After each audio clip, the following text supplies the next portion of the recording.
El anciano movía entre los frascos del sombrío estante sus manos delgadas en extremo, que casi parecían garras, mientras arqueaba las cejas cuneiformes como líquenes, y tan oscura como sus ojos opacos y hundidos, que contrastaban con el blanco de su escaso y enmarañado pelo y el pálido pergamino de su piel.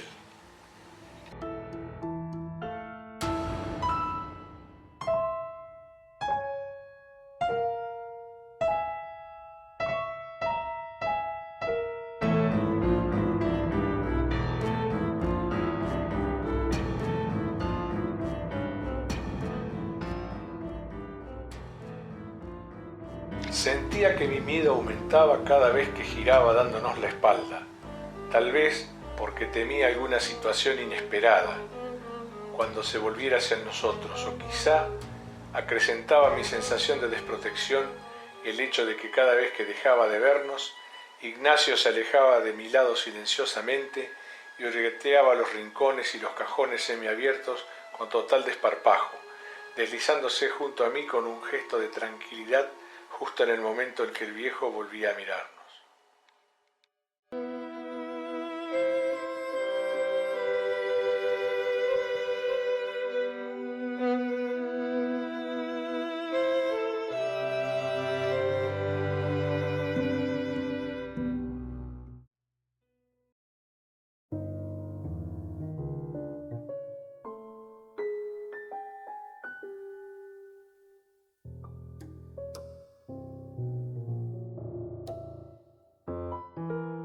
Mi hermano Ignacio, mis primos y sus amigos, y algunas de las vecinas, contaban infinidad de historias sobre aquella casa y sus extraños habitantes. Yo siempre me acercaba a mi hermano asustado de solo oírlas, pero a él no parecía afectarle.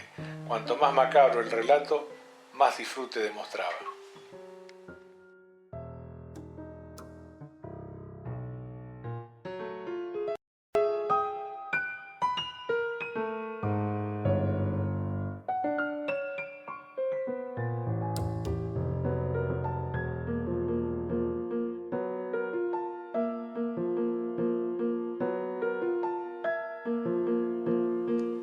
A la distancia puedo entender que mi vulnerabilidad se debía, además de mi corta edad, al hecho de que esas vacaciones eran las primeras que pasábamos sin mi madre, que había muerto en el invierno. Mi padre nos había dejado al cuidado de mi tía para emprender un largo viaje de trabajo, tal vez tratando de olvidar su dolor de los últimos meses.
Mi tío nos había enviado a comprar especias aromáticas al hombre de aquella casona de aspecto siniestro, que más que cultor de hierbas comestibles, parecía un mítico alquimista o un brujo, como referían algunas vecinas.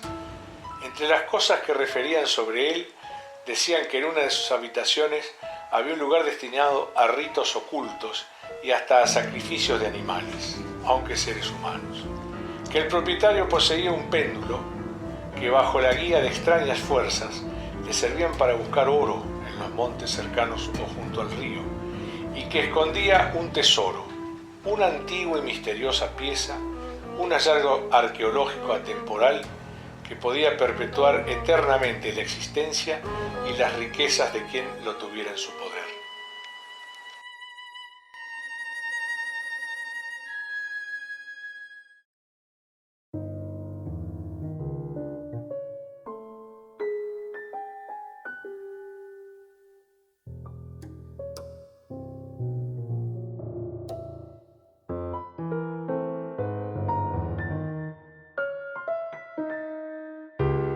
Luego de que aquel hombre apoyara el primer envoltorio sobre la mesa, se volvió lentamente para procesar y envasar lo que quedaba en el mortero. Y fue cuando, ante mi estupor y luego de hacerme una seña, mi hermano se introdujo sigilosamente por la puerta más próxima que se hallaba entreabierta, volviendo minutos más tarde con una amplia sonrisa, con una mano en el bolsillo, como apretando algo dentro de él, y con gesto de que todo había resultado tal como fue planeado.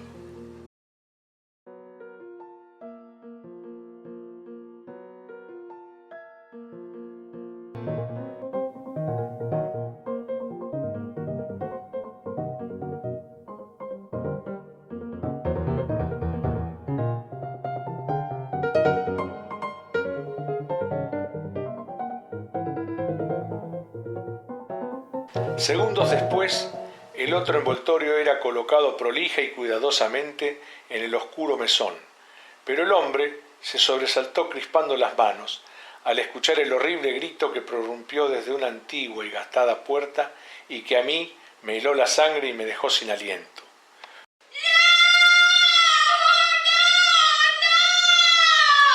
Fue hacia ella apoyándose en los muebles que encontraba al cruzar el amplio corredor, como si la situación le produjera dificultades para caminar. Por momentos se detenía y, pareciendo cada vez más afectado, ponía la mano en su pecho para después seguir avanzando. Atrás quedaron los demás, que escaparon rápidamente. Yo, solo, debajo del descanso de una escalera contra la pared, con los puños fuertemente cerrados. Antes que el anciano llegara a la puerta, salió como impulsada desde ella una mujer, algo mayor, pero de edad indescifrable, con cabellos algo encanecidos y desordenados. ¿Por qué vinieron? ¿Por qué les permitiste la entrada? ¿Por qué no nos dejan en paz? Tenía puestas unas enormes y oscuras gafas que cubrían la mitad de su rostro, casi de rodillas y con la cara hacia arriba, como implorando piedad. Mientras el hombre trataba de incorporarla con expresión compasiva, la mujer gritaba con desesperación y entre sollozos que por momentos la ahogaban. Yo me sentía cada vez más agitado y ante aquella escena, totalmente tenso, cerré los ojos y apreté los dientes. Comencé a escuchar lamentos, gritos y sonidos cada vez más confusos que se me hacían tétricos y, en lo que creí un acto reflejo, comencé a correr sin mirar atrás y con la vista empañada por las lágrimas hasta que un golpe seco en la frente me derribó y me dejó sin conocimiento. Desperté tiempo después, no sé cuánto, preso de la fiebre y de terribles imágenes que no podía discernir si eran reales o fruto de las pesadillas que me provocaban mi estado. Al cabo de muchas horas, creí sentirme mejor, y con los ojos entrecerrados, todavía aturdido, pude escuchar a mi tía que decía: va a estar mejor, es varón, pero es el más débil, se parece a sus padres. Desde aquí creo entender qué me producía en ese momento el trato que me daba mi tía. Pese a sus cuidados y a que yo era pequeño y no podía explicarlo, percibí una especie de rechazo, tal vez el no querer o no poder manifestar el dolor por la muerte de mi madre. Se transformaba en ese sentimiento dirigido al más débil. Cuando desperté, escuché la voz de mi tío detrás suyo. Pobres, Rafael trayendo al chico desmayado y Zulma sola, y en ese estado. ¡Qué vergüenza! Y ni quiso cobrarnos las especias. Yo había sido encontrado desvanecido en la entrada por el golpe que me produjo en la huida el choque con una rama. Cuando pude levantarme, todos conversaban mientras cenaban en la mesa del comedor. Me saludaron cordialmente y nadie parecía recordar lo vivido. En silencio, traté de reconstruirlo, pero dudé de mi propia memoria. Tal vez el miedo, La terrible sensación de soledad y desprotección, el golpe y la fiebre me habían jugado una mala pasada y nada había sucedido como creía. Nunca más se habló sobre aquel día ni me atreví a preguntar a nadie lo que pasó en realidad.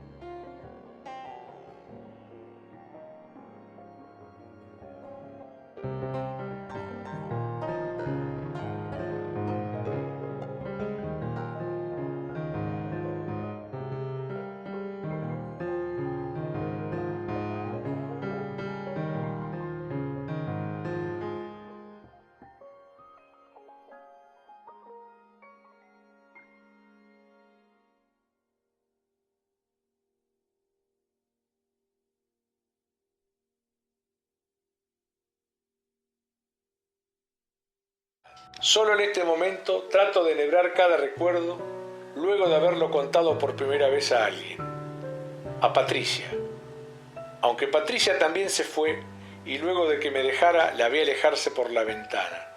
Creo que alguien le esperaba. Por un momento hasta supuse que era Ignacio. Pero eso es imposible. Él también me dio la espalda en su vertiginoso ascenso al poder. Y yo aquí, paralizado por el miedo a seguir como aquel día de pequeño, tal vez Patricia tuvo razón en dejarme. Tantos años de esfuerzo y estoy como cuando comencé, pero con este pánico atroz. Desde que la empresa cerró, tal vez mi tía tenía razón. Soy tan débil. En cambio,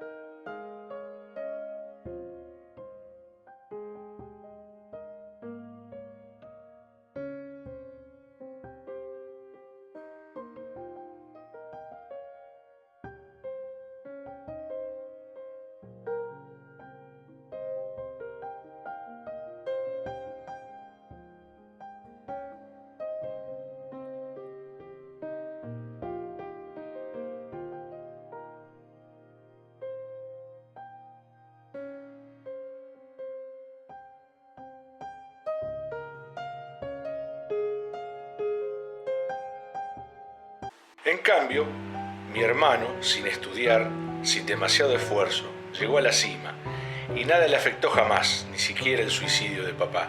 Sobre todo en los últimos meses, en que aunque acrecentada su fortuna de estos años, se duplicó luego de la visita de incógnito de un anciano.